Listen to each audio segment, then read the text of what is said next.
இந்த சூழ்நிலைன்னு சொல்லி உண்மையிலே அவங்கெல்லாம் சொன்னது மாதிரி இந்த மொழிப்போர் தியாகிகள் இவங்களுடைய தியாகத்தை நம்ம இன்னும் போற்றி வணங்கிக்கிட்டு இருக்கோம். தமிழ் வாழணும், தமிழ் எந்த நேரத்திலையும் அழிக்கப்பட்டு விடக்கூடாது, தமிழ் நிரந்தரமாக இருக்கணும் அப்படின்னு சொல்லி நம்ம தமிழுக்காக இன்னுயிரை நீர்த்தவங்க நம்ம இன்னைக்கு அவங்களுக்கு வீர வணக்கம் செலுத்திக்கிட்டு இருக்கோம். ஆனால் இந்த தமிழ்னு தமிழ் பேரையே சொல்லி வளர்ந்த இந்த கருணாநிதியும் அவருடைய குடும்பமும் இந்த தமிழருக்கு என்ன செஞ்சதுன்னு பார்த்தீங்கன்னா எதுவுமே கிடையாது. இன்றைக்கி எல்லா இடத்துலையும் இன்றைக்கி செங்கோட்டையில் கூட்டம், எல்லா இடத்துலையும் திராவிட முன்னேற்ற கழகத்தின் சார்பாகவும் கூட்டம் நடத்திக்கிட்டு இருக்காங்க. இந்த காங்கிரஸ் தான் அந்த மொழிக்கு நம்மளுக்கு அப்போ ஹிந்தி மொழியை கொண்டாந்து திணிக்கணும்னு அவ்வளோ போராட்டம் நடந்துச்சு. அவனும் உட்காந்து கூட உட்காந்து அந்த மேடை பக்கத்தில் உட்காந்து கேட்டுக்கிட்டு இருக்கான். விதின்னு சொல்வதை தவிர வேறு எதுவும் இல்லைன்னு வீரபாண்டிய கட்டபொம்மன் படத்தில் சிவாஜி கணேசன் சொல்லுவார். அது மாதிரி தான் இது சூழ்நிலை அப்படி தான் போய்கிட்டு இருக்கு. அதே மாதிரி அண்ணன் பொய்கை மாறி பண்ண பேசையில் சொன்னாப்புல, எங்கள் அப்பாவை பேர சொல்லி தாய் 8 அடி பாய்ந்தா குட்டி 16 அடி பாயுங்க மாதிரி ராஜா 8 அடி பாய்ஞ்சாப்புல குட்டி அவ பையன் வந்து 16 அடி பாய்தாப்புலன்னு சொல்லி சொன்னா. ராமாயணத்தில் ஒரு வரலாறு சொல்லுவாங்க. அனுமன் வந்து ராமாயணம் முடிஞ்ச பிறகு ராமர்கிட்ட வந்து அந்த வெற்றியை சொல்லுவாராம்.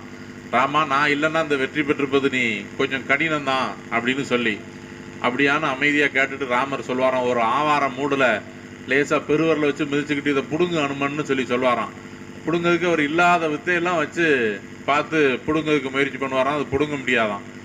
என்னுடைய நாமத்தை சொல்லிக்கிட்டு பிடுங்குன்னு சொல்லி சொல்வாராம். ஜெய ஸ்ரீராம்னு சொல்லிட்டு பிடுங்குவாராம். அந்த ஆவாரம் மூடு அப்படியே வந்துச்சான்.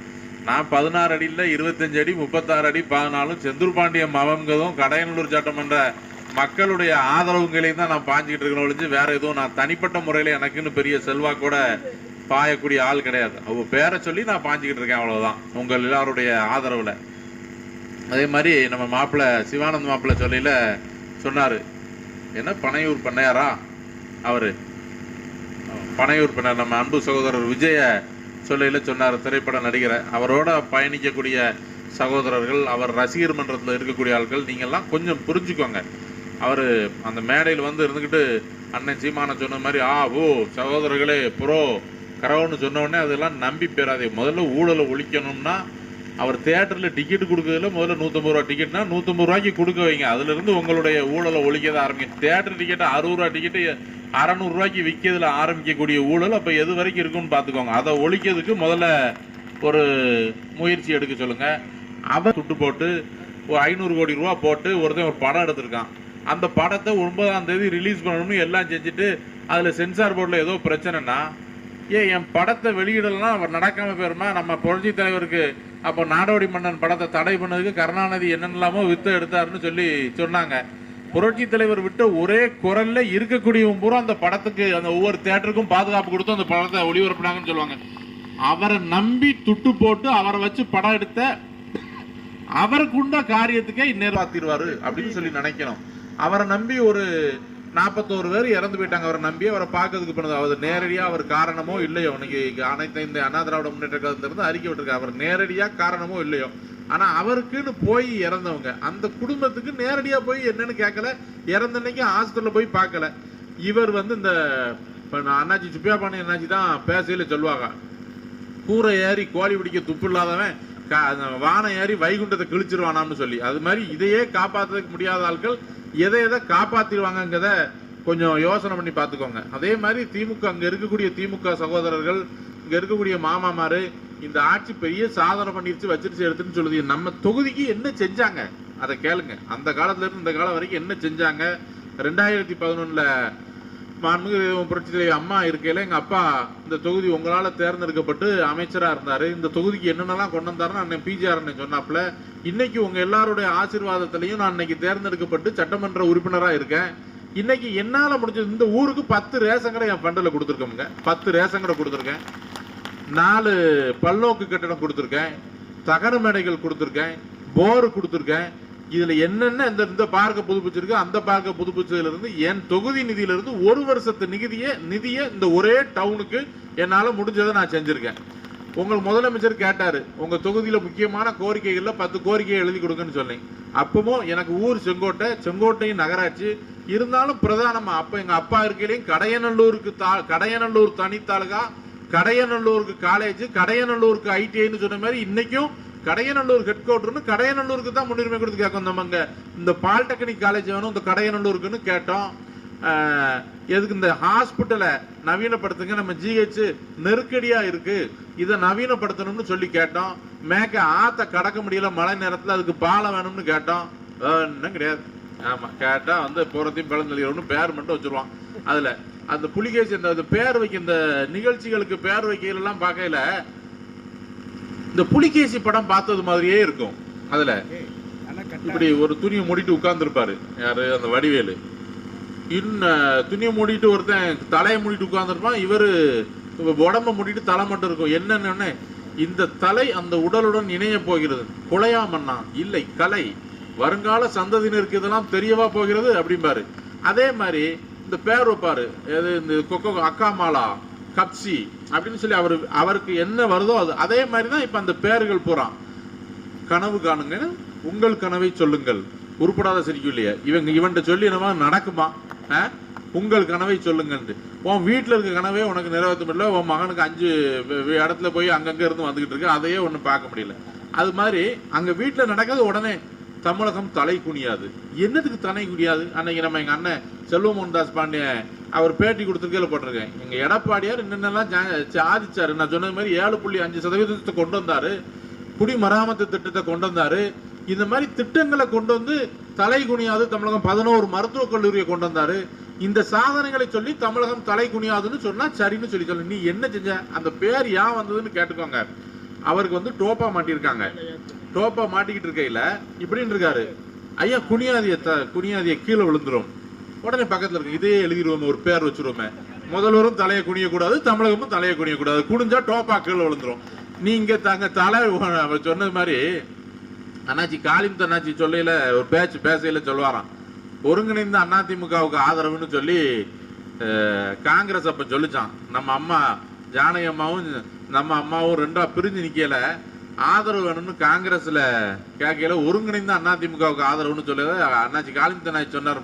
நாங்க ரெண்டும் ஒருங்கிணைந்த பிறகு ஆதரவு கோழி முட்டையில மயிர் பிடுங்கவா அப்படின்னு மாதிரி சொன்னாருன்னு சொல்லுவாங்க. அது மாதிரி இன்னும் 1.5 மாசத்துல நீயே போற, நீ தன்னால உட்காந்து பகல் கனவு காண்டுகிட்டு இருக்க போற.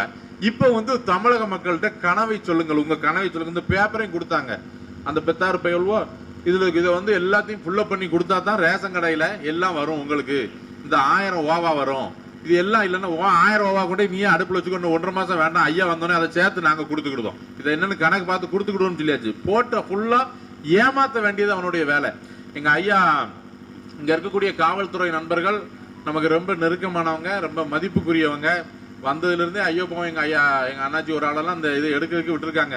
லைவ் வீடியோ ஓடிக்கிட்டு இருக்கு, அந்த மீதி ரெக்கார்டும் பண்ணிருக்கு. அது எங்க அண்ணன் தந்துட்டு கை உழைய போகுதுன்னு.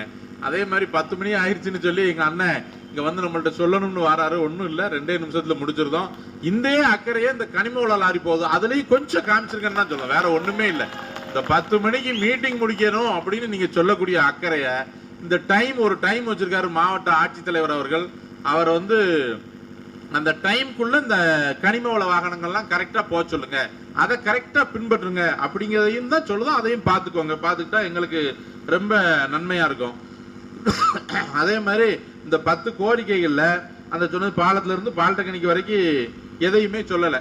அதே மாதிரி இன்னொரு கதை, இப்ப வரையில நம்ம பக்கத்துல உட்கார்ந்துட்டு இருக்கல அமைச்சர் என்கிட்ட சொன்னாங்க, ஒரு பொய் சொல்லுவது எப்படின்னு சொல்லி அதுல ஒரு பழக்கப்படுத்துறதுக்காக அதை அப்படியே பழகி திமுக காரனுக்கு கொண்டு வந்து இப்ப வரைக்கும் நடக்கக்கூடிய விஷயம் நடக்காத விஷயம் நம்மளை நம்புறது மாதிரியே எல்லாம் சொல்லிட்டு போயிடுவான். அதுல ஒரு சர்ச்சில் வச்சு அப்போ கருணாநிதி இருக்கையில ஒரு போட்டி வச்சிருந்தாராம்.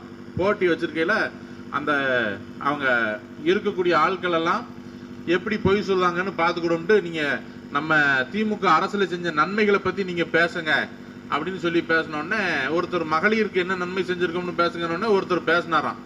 பேசினோடனே அங்க ஒரு வாத்தியார் பார்த்துக்கிட்டு இருந்தவர் பெரம்பு எடுத்துட்டு பின்னு பின்னுனாராம். ஏல இவ்வளவு காலமா செஞ்சிருக்க, ஒரே பராடு விடாத அப்படின்னோடனே அத இவன் பொய்ய கண்டுபிடிச்சிட்டாரு வாத்தியாரு அப்படின்னு சொல்லி சொன்னாராம். அதே மாதிரி இன்னொருத்தருக்கு இளைஞர்களுக்கு என்ன செஞ்சிருக்கிய, முதியோருக்கு என்ன செஞ்சிருக்கிய, ஊனமுற்றோருக்கு என்ன செஞ்சிருக்கியன்னு ஒவ்வொருத்தையும் புழுவ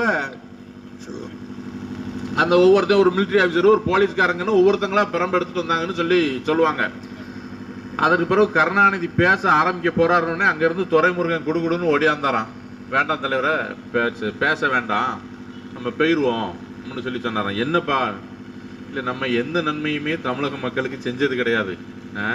தமிழக மக்களுக்கு என்ன செஞ்சிருக்கோம்னு ஒரு போட்டி வச்சிருந்தேன். நான் அங்கனையாவது வாத்தியாரு மிலிட்ரி ஆஃபீஸர்னு சொல்லி அவன் பெரம் எடுத்துட்டு வந்து அடிச்சான்.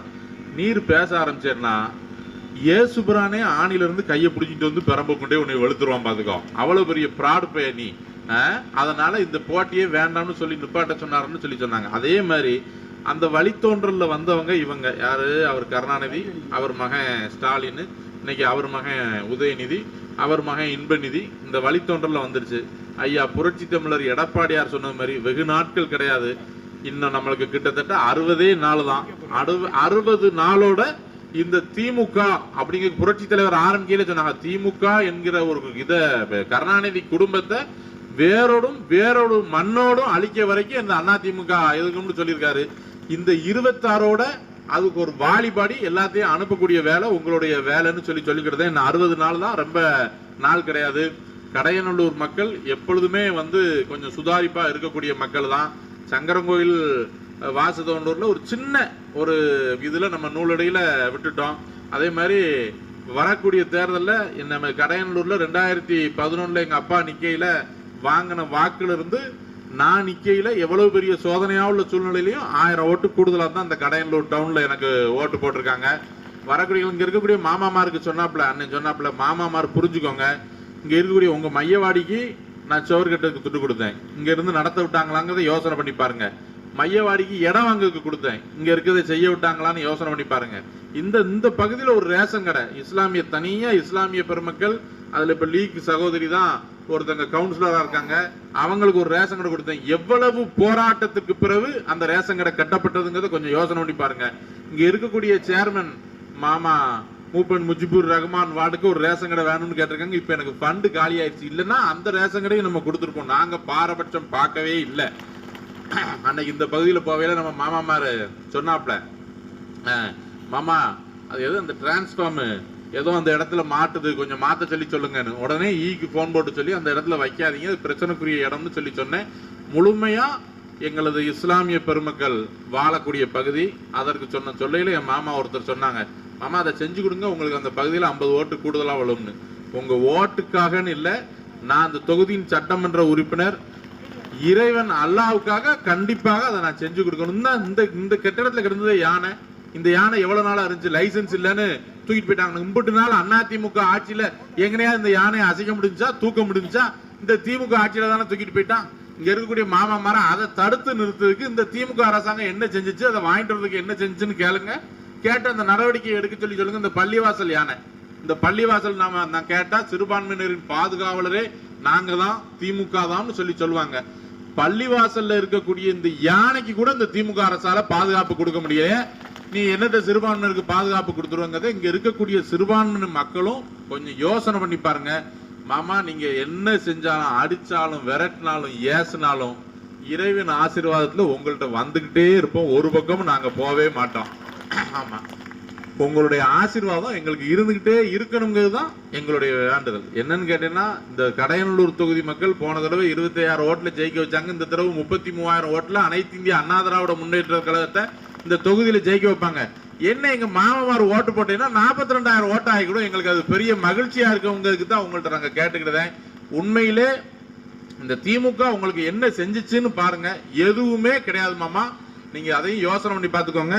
இருக்கக்கூடிய கழக தொண்டர்களும் தாய்மார்களும் எங்க ஆட்சிமாருக்கெல்லாம் சொல்லி சொன்னாங்க, அவ்வளவு பேரும் ஜாம் ஜாம்னு அடுத்து எடப்பாடியார் ஆட்சி வந்த பிறகு ஜாம் ஜாம்னு உங்களுடைய வாழ்க்கை தரம் இருக்க போது.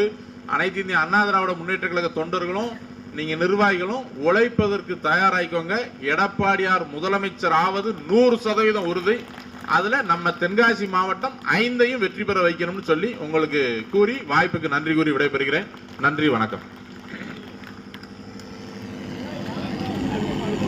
4 மணி நேரம் பிடிக்க வச்சுக்கலாம்.